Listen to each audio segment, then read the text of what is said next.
the inevitability of the Indian response, I think, was very much there.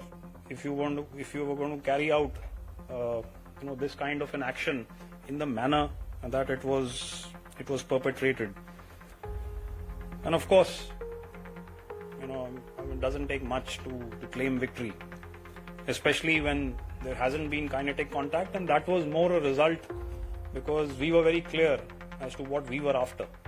So we went after terrorists, and once that had been achieved, it wasn't our intention to escalate it unless compelled to do so.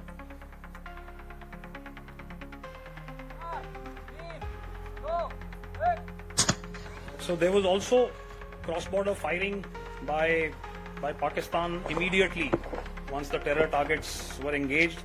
You can see the number of ceasefire violations on the top, and this carried on for a while. And at that point in time, if you recollect my media interaction, I'd said about 35 to 40 is what our estimate was. But the Pakistanis, possibly unwittingly, let out their awards list. I think last month it was on the 14th of August, and the number of posthumous awards that they awarded suggests to us now that their casualties in the line of control were also in excess of 100. We of course responded to these.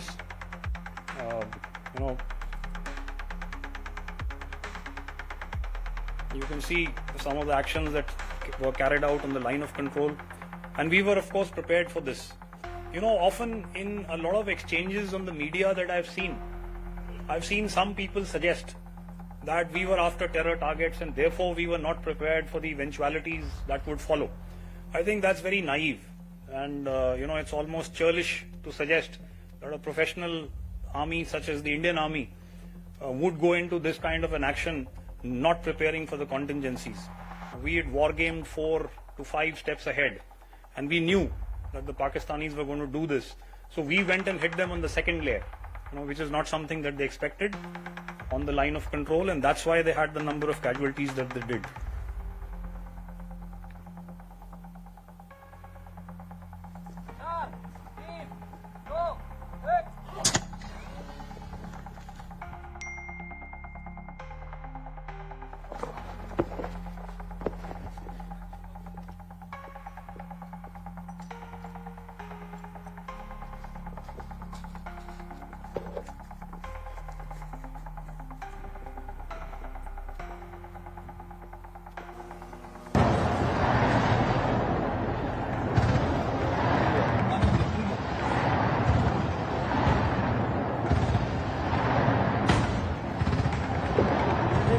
अरे गिरा क्या? टोच बंद कर यार.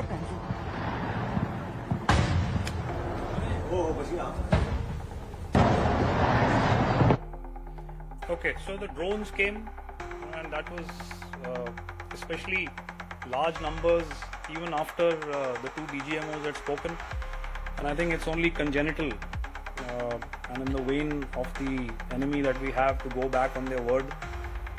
And the drones came after the 2 BGMOs had spoken, and there was some kind of an understanding to cease hostilities. You saw some of those engagements, and you can see that retaliation, rockets, drones, I think everything was a dismal failure, and I think in large part to the very strong integrated air defense that we could put up. And you can see on the left that a variety and class of drones was utilized in an attempt to cause casualties and damage to men and material. But everything was a dismal failure. On the right, you can see one of the missiles that was utilized. So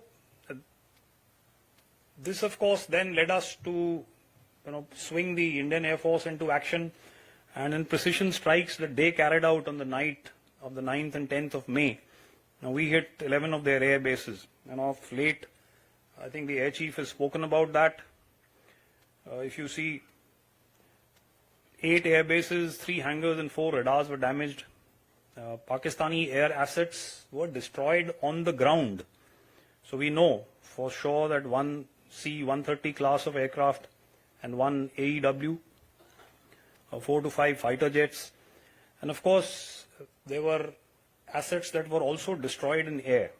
And we now know that the world's longest ever ground-to-air kill at 300 kilometers plus, and 5, of course, high-tech fighters. I think the impunity with which these attacks were carried out is what is significant. The Indian Navy was also very much in action, ladies and gentlemen, and this is possibly a fact that is not so well known, but the Navy had sailed into the Arabian Sea, and when the DGMO spoke, they were very well poised, and had the enemy decided to take it any further, it could have been catastrophic for them, not only from the sea, but from other dimensions as well. The perpetrators of the attack at Pahalgam, and the Indian Army will chase them to the depths of hell, and we did. It took us 96 days, but we did not let them rest.